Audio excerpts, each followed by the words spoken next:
Hi ನಮಸ್ಕಾರ friends, ನಾನು ನಿಮ್ಮ ರೇಖಾ ತಿಪ್ಪೇಶ್. ನಿಮಗೆಲ್ಲರಿಗೂ ಖುಷಿ ಚಾನಲ್ಗೆ ಸ್ವಾಗತ. ಇವತ್ತು ನಾನು ಶಾವಿಗೆ ಮತ್ತು ಸಬ್ಬಕ್ಕಿ ಖೀರ್ ಮಾಡೋದು ಹೇಗೆ ಅಂತ ತೋರಿಸ್ತೀನಿ. ತುಂಬ ದಿನ ಆದ ನಂತರ ನಾನು ವಿಡಿಯೋನ ಮಾಡ್ತಾಯಿದ್ದೀನಿ. ದಯವಿಟ್ಟು ವಿಡಿಯೋನ ಕೊನೆವರೆಗೂ ನೋಡಿ, ಲೈಕ್ ಮಾಡಿ, ಶೇರ್ ಮಾಡಿ, ಸಬ್ಸ್ಕ್ರೈಬ್ ಮಾಡಿ. ಈ ಶಾವಿಗೆ ಸಬ್ಬಕ್ಕಿ ಖೀರು ತುಂಬಾ ಸೂಪರಾಗಿರುತ್ತೆ. ಟ್ರೈ ಮಾಡಿ ನೀವು ಮನೆಯಲ್ಲಿ. ನಾನು ಅದಕ್ಕೆ ಏನೇನು ಇಂಗ್ರೀಡಿಯೆಂಟ್ಸ್ ಬೇಕು ಅಂತ ತೋರಿಸ್ತೀನಿ. 4 ಟೇಬಲ್ ಸ್ಪೂನಷ್ಟು ನೈಲಾನ್ ಸಬ್ಬಕ್ಕಿನ ತೊಗೊಂಡಿದ್ದೀನಿ. ಹಾಗೆ ಒಂದು ಮೀಡಿಯಮ್ ಬೌಲಲ್ಲಿ ನಾನು ಶಾವಿಗೆನ ತೊಗೊಂಡಿದ್ದೀನಿ. ಅದೇ ಬೌಲ್ ಅಳತೆಯಲ್ಲಿ ನಾನು ಸಕ್ಕರೆನ ತೊಗೊಂಡಿದ್ದೀನಿ. ಅಂದರೆ ನಾನು 3/4 ಬೌಲಷ್ಟು ಸಕ್ಕರೆನ ತೊಗೊಂಡಿದ್ದೀನಿ. ನೀವು ಸಮ ಪ್ರಮಾಣದಲ್ಲೂ ತೊಗೋಬೋದು, ಸ್ವೀಟ್ ಜಾಸ್ತಿ ಬೇಕಂದರೆ. ಹಾಗೆ ಒಂದು 4ರಿಂದ 5 ಬಾದಾಮಿ ಮತ್ತು ಪಿಸ್ತಾ ತೆಗೆದುಕೊಂಡು ನಾನು ಪುಡಿ ಮಾಡಿ ಇಟ್ಕೊಂಡಿದ್ದೀನಿ. ಹಾಗೆ ದ್ರಾಕ್ಷಿ ಗೋಡಂಬಿ ಸ್ವಲ್ಪ ತೊಗೊಂಡಿದ್ದೀನಿ. ಹಾಗೆ ತುಪ್ಪನ ತೊಗೊಂಡಿದ್ದೀನಿ. ಹಾಗೆ ಅರ್ಧ ಟೇಬಲ್ ಸ್ಪೂನಷ್ಟು ನಾನು ಏಲಕ್ಕಿ ಪುಡಿನ ತೊಗೊಂಡಿದ್ದೀನಿ. ನಾನು ಇದಕ್ಕೆ ಹಾಲು ಬೇಕಲ್ವಾ, ಸೊ ಒಂದು ಗ್ಲಾಸು ಅಂದರೆ ದೊಡ್ಡ ಗ್ಲಾಸು, ಈ ಗ್ಲಾಸ್ ಅಳತೆಯಲ್ಲಿ ನಾನು 2.5 ಗ್ಲಾಸಷ್ಟು ಹಾಲನ್ನ ತೊಗೊಳ್ತಾ ಇದ್ದೀನಿ. ಹಾಲು ಜಾಸ್ತಿ ಇದ್ದಷ್ಟು ಪಾಯಸ ತೆಳುವಾಗಿರುತ್ತೆ ಅಷ್ಟೇ. ಸೊ ಕಡಿಮೆ ಆದಷ್ಟು ಗಟ್ಟಿಯಾಗಿಬಿಡುತ್ತೆ. ಸೊ ನಾನು ಅರ್ಧ ಲೀಟ್ರಷ್ಟು ಹಾಲಂತ ತೊಗೊಂಡಿದ್ದೀನಿ. ನಾನೊಂದು ಬಾಂಡೆ ಇಟ್ಕೊಂಡು ಇದಕ್ಕೆ 1-2 ಟೇಬಲ್ ಸ್ಪೂನಷ್ಟು ತುಪ್ಪನ ಹಾಕ್ಕೊಳ್ತಾ ಇದ್ದೀನಿ. ಹಾಗೆ ದ್ರಾಕ್ಷಿ ಗೋಡಂಬಿನ ಹಾಕ್ಕೊಂಡು ಗೋಲ್ಡನ್ ಬ್ರೌನ್ ಆಗೋ ರೀತಿಯಾಗಿ ಹುರ್ಕೊಳ್ತೀನಿ. ಇದೇ ಬಾಂಡ್ಲಿಗೆ ನಾನು ಶಾವಿಗೆನ ಹಾಕ್ಕೊಂಡು ಕೂಡ ಹುರ್ಕೊಳ್ತೀನಿ. ಶಾವಿಗೆ ಗೋಲ್ಡನ್ ಬ್ರೌನ್ ಆಗೋ ರೀತಿಯಾಗಿ, ಲೈಟಾಗಿ ಗೋಲ್ಡನ್ ಬ್ರೌನ್ ಆಗಲಿ, ತುಂಬ ಬೇಡ, ಸಿಹಿಯೋ ಥರ ಹುರ್ಕೋಬೇಡಿ. ಲೈಟಾಗಿ ಗೋಲ್ಡನ್ ಬ್ರೌನ್ ಆಗೋ ರೀತಿ ಹುರ್ಕೋಬೇಕು. ಟೇಸ್ಟು ತುಂಬಾ ಚೆನ್ನಾಗಿರುತ್ತೆ ಈ ರೀತಿಯಾಗಿ ಹುರ್ಕೊಂಡಾಗ. ಹಾಗೇ ನೋಡೋದಕ್ಕೂ ಕೂಡ ತುಂಬಾ ಚೆನ್ನಾಗಿ ಕಾಣಿಸುತ್ತೆ ಪಾಯಸ. ದ್ರಾಕ್ಷಿ ಗೋಡಂಬಿ ನಿಮಗೆ ಇನ್ನೂ ಜಾಸ್ತಿ ಬೇಕಂದರೆ ಜಾಸ್ತಿ ಹಾಕೋಬೋದು. ಹಾಗೆ ಬಾದಾಮಿ ಮತ್ತು ಪಿಸ್ತಾ ನಾನು 4 ತೊಗೊಂಡು ಪುಡಿ ಮಾಡಿ ಇಟ್ಕೊಂಡಿದ್ದೀನಿ ತರಿಯಾಗಿ. ಅದನ್ನು ಕೂಡ ನೀವು ಜಾಸ್ತಿ ಪ್ರಮಾಣದಲ್ಲಿ ತೊಗೊಂಡು ಪುಡಿ ಮಾಡಿ ಇಟ್ಕೋಬೋದು. ಹೀಗಿದಾಗಿದೆ. ಒಂದು ಪ್ಲೇಟಲ್ಲಿ ನಾನು ಹಾಕ್ಕೊಳ್ತೀನಿ. ಹಾಗೆ ಇದೇ ಬಾಣಲಿಗೆ 1 ಟೇಬಲ್ ಸ್ಪೂನಷ್ಟು ನಾನು ತುಪ್ಪನ ಹಾಕ್ಕೊಳ್ತಾ ಇದ್ದೀನಿ. ಈಗ ಇದಕ್ಕೆ ನಾನು ಸಬ್ಬಕ್ಕಿನ ಹಾಕ್ಕೊಂಡು ಒಂದು 5 ನಿಮಿಷ ನಾನು ಫ್ರೈ ಮಾಡ್ಕೊಳ್ತೀನಿ ನೀಟಾಗಿ ಮೀಡಿಯಮ್ ಫ್ಲೇಮಲ್ಲಿ. ಈಗ ಇದು ಫ್ರೈ ಆಗಿದೆ. ಇದನ್ನ ಒಂದು ಬೌಲಲ್ಲಿ ಹಾಕ್ಕೊಂಡು ಒಂದು ಬಾಣಲಿನ ಇಟ್ಕೊಂಡು ಅದಕ್ಕೆ ನಾನು ಹಾಲು ತೊಗೊಳ್ತಾ ಇದ್ದೀನಿ. ನಾನು ಮುಂಚೆನೇ ಹೇಳ್ದಂಗೆ 2.5 ಗ್ಲಾಸಷ್ಟು ಹಾಲು ನಾನು ತೊಗೊಂಡಿದ್ದೀನಿ.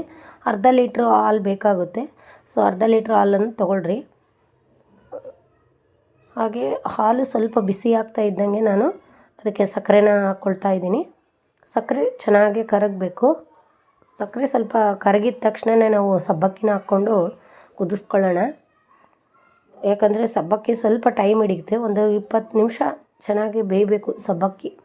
ಸೊ ಹಾಗಾಗಿ ಈ ಚಿಕ್ಕ ಸಬ್ಬಕ್ಕಿ ನಾವು ಅಂದರೆ ನೈಲಾನ್ ಸಬ್ಬಕ್ಕಿ ತೊಗೊಂಡಿರೋದ್ರಿಂದ ಇದನ್ನ ನೆನೆ ಹಾಕೋ ಅವಶ್ಯಕತೆ ಇರಲ್ಲ.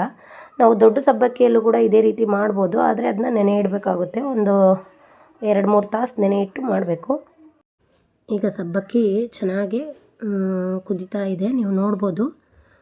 ಆಗಲೇ ಬೇಯ್ತಾನೂ ಇದೆ. ನಾನು ನಿಮಗೆ ತೋರಿಸ್ತೀನಿ. ಒಂದು 20 ನಿಮಿಷ ಚೆನ್ನಾಗಿ ಬೇಯಿಸ್ಕೊಂಡಿದ್ದೀನಿ ನಾನಿಲ್ಲಿ. ನೋಡಿ, ಟ್ರಾನ್ಸ್ಪರೆಂಟ್ ಆಗಿದೆ ಸಬ್ಬಕ್ಕಿ. ಈ ರೀತಿಯಾಗಿದ್ದಾಗ ಇದು ಬೆಂದಿದೆ ಅಂತ ಹೇಳಿ.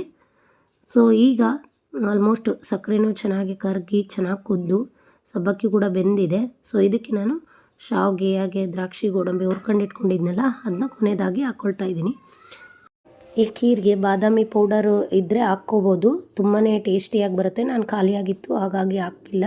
ಸೊ ಇದಕ್ಕೆ ನಾನು ಪಿಸ್ತಾ, ಬಾದಾಮಿ ಹಾಗೆ ಏಲಕ್ಕಿ ಪುಡಿ ಎಲ್ಲನೂ ಹಾಕ್ಕೊಂಡು ನಾನು ಮಿಕ್ಸ್ ಮಾಡ್ಕೊಳ್ತಾ ಇದ್ದೀನಿ. ಏಲಕ್ಕಿ ಪೌಡರ್ನ ನಾನು ಕೊನೆಯದಾಗಿ ಹಾಕ್ಕೊಳ್ತಾ ಇದ್ದೀನಿ. ಫ್ಲೇವರು ತುಂಬಾ ಚೆನ್ನಾಗಿರುತ್ತೆ. ಮುಂಚೆ ಹಾಕ್ಕೊಂಡು ಬೇಕಾದರೆ ನೀವು ಕುದಿಸ್ಕೋಬೋದು.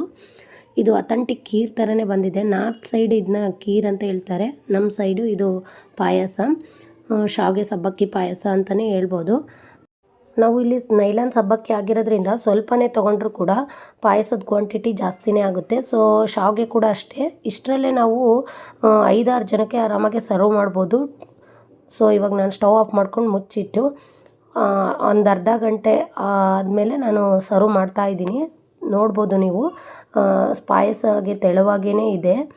ಈ ಥರ ಶಾವಿಗೆ ಸಬ್ಬಕ್ಕಿ ಖೀರ್ ಮಾಡೋದಕ್ಕೆ ಕಂಡೆನ್ಸ್ಡ್ ಮಿಲ್ಕ್ ಆಗಲಿ ಅಥವಾ ಕೋವಾ ಎಲ್ಲ ಆ್ಯಡ್ ಮಾಡಲೇಬೇಕು ಅಂತ ಏನಿಲ್ಲ. ಬರೀ ಹಾಲಿಂದನೇ ನೀವು ತುಂಬ ಚೆನ್ನಾಗಿ ಶಾವಿಗೆ ಸಬ್ಬಕ್ಕಿ ಖೀರನ್ನ ಮಾಡ್ಬೋದು.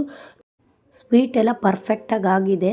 ಸೊ ನೀವು ಸ್ವಲ್ಪ ಜಾಸ್ತಿ ಬೇಕಂದರೆ ಹಾಕ್ಕೊಳ್ಳಿ, ಬಟ್ ತುಂಬ ಸಿಹಿಯಾಗಿದ್ದರೆ ತಿನ್ನೋದಕ್ಕೆ ಆಗೋದಿಲ್ಲ. ಇದಂತೂ ಪರ್ಫೆಕ್ಟಾಗಿದೆ ನಾನು ತೋರಿಸಿರೋ ಅಳತೆ. ಸೊ ಫ್ರೆಂಡ್ಸ್, ನೀವು ಮನೇಲಿ ಟ್ರೈ ಮಾಡಿ ಹೇಗೆ ಬಂತು ಅಂತ ನನಗೆ ಕಮೆಂಟ್ ಬಾಕ್ಸಲ್ಲಿ ತಿಳಿಸಿ. Thank you.